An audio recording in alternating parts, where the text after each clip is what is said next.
Protease file అనేది మీరు download చేసుకున్న తర్వాత మీకు అలాగా జిప్ ఫైల్ అనేది వస్తుంది. ఆ జిప్ ఫైల్ మీద రైట్ క్లిక్ ఇచ్చి ఎక్స్ట్రాక్ట్ ఆల్ అని క్లిక్ చేయండి. సో ఎక్స్ట్రాక్ట్ అనే ఆప్షన్ మీద క్లిక్ చేస్తే మీకు ఫైల్ అనేది ఎక్స్ట్రాక్ట్ అయిపోయి వస్తుంది. ఓకేనా? సో ఒకసారి డెస్క్టాప్ మీద అబ్జర్వ్ చేయండి. అది 100% కంప్లీట్ అయిపోయిన తర్వాత సపరేట్గా ఒక ఫోల్డర్ అనేది ఓపెన్ అయింది. సో ప్రోటీయస్ 8.11 ప్రో హోమ్ అని చెప్పి మీకు సపరేట్ ఫోల్డర్ వచ్చింది కదా, ఆ ఫోల్డర్ని ఓపెన్ చేసుకోండి. ఇంకా జిప్ ఫైల్తో మనకి అవసరం ఉండదు, ఆ జిప్ ఫైల్ని డిలీట్ చేసేసుకోండి. ఓకేనా? మీకు ఎక్స్ట్రాక్ట్ అయిన ఫోల్డర్ని ఓపెన్ చేసుకుంటే దాంట్లో మీకు protease library files how to install and application file ఉంటుంది. అప్లికేషన్ ఫైల్ మీద రైట్ క్లిక్ ఇచ్చి ఓపెన్ అని క్లిక్ చేయండి.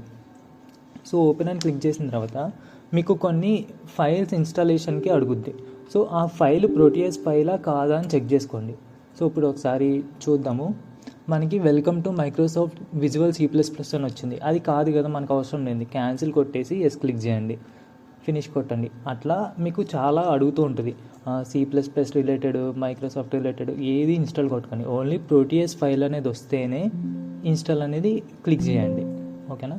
సో ఈ C++ అన్నీ అడుగుతుంది, నేను అన్నీ క్లోజ్ కొడుతున్నాను. సో ఇప్పుడు అబ్జర్వ్ చేయండి, ప్రోటీయస్కి సంబంధించిన ఫైల్ అది. సో ప్రోటీయస్ 8 ప్రొఫెషనల్, దానికి నెక్స్ట్ క్లిక్ చేయండి. సో నేమ్ అదే ఉంచాలా అని అడిగింది, నెక్స్ట్ క్లిక్ చేశాను. ఇప్పుడు ఇన్స్టాలేషన్ అనేది స్టార్ట్ అయింది. సో ప్రోటీయస్కి సంబంధించిన అన్ని ఫైల్స్ అనేవి మన సిస్టంలోకి కాపీ అయిపోతాయి. ఓకేనా?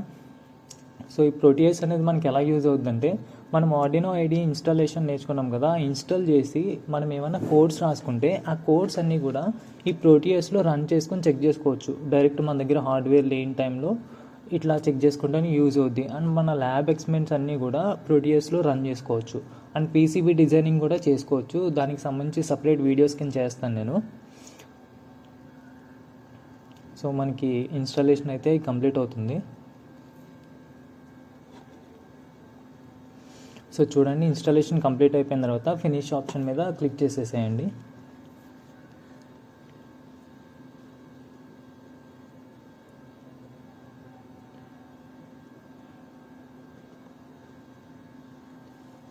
సో క్లిక్ చేసిన తర్వాత మీకు ప్రోటీయస్ ఫైల్ అనేది డెస్క్టాప్ మీద ఐకాన్ వచ్చింది చూడండి, ఆ ఐకాన్ని తీసుకోండి. అండ్ నెక్స్ట్ ఫోల్డర్ ఓపెన్ చేస్తే మీకు దాంట్లో ప్రోటీయస్ లైబ్రరీ ఫైల్స్ అని ఉన్నాయి. ఆ ఫైల్స్ అన్నిటిని కాపీ చేసుకోండి. సో కాపీ చేసుకున్న అన్ని ఫైల్స్ని మనం ప్రోటీయస్కి సంబంధించిన లైబ్రరీ ఫోల్డర్లో పేస్ట్ చేయాలి.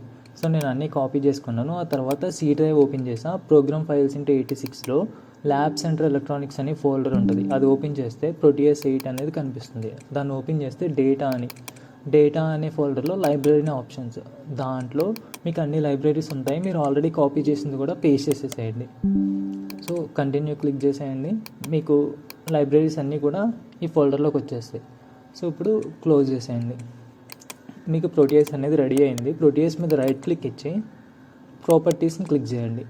సో కంపాటిబిలిటీలో మీ ప్రోటీయస్ అనేది ఎప్పుడు అడ్మినిస్ట్రేటర్తో రన్ అవ్వాలి. So run as administrator click చేసుకోండి, అప్లై చేసుకుని ఓకే చేసుకుని ఓపెన్ చేయండి. ఓపెన్ చేసిన తర్వాత కొన్ని సిస్టమ్స్లో టైం పట్టుద్ది, కంగారు పడకుండా ఒక 5 to 10 seconds టైం పట్టుద్ది. ఓపెన్ అయిన తర్వాత మీకు ఆప్షన్స్ ఉంటాయి. స్కీమాటిక్ క్యాప్చర్ అండి, నేను క్లిక్ చేస్తున్నాను కదా, అక్కడ క్లిక్ చేస్తే మీకు ఆటోమేటిక్గా స్కీమాటిక్ ఫోల్డర్ అనేది ఓపెన్ అయిపోయింది. ఇక్కడ మీరు ఎట్లాంటి ప్రాజెక్ట్ అయినా రన్ చేసుకోవచ్చు, ఎలాంటి ల్యాబ్ ఎక్స్పెరిమెంట్ అయినా రన్ చేసుకోవచ్చు. మీకు కాంపోనెంట్స్ అన్నీ అక్కడ నేను సెర్చ్ చేశాను కదా, అలా సెర్చ్ చేస్తే వస్తాయి. ఓకేనా?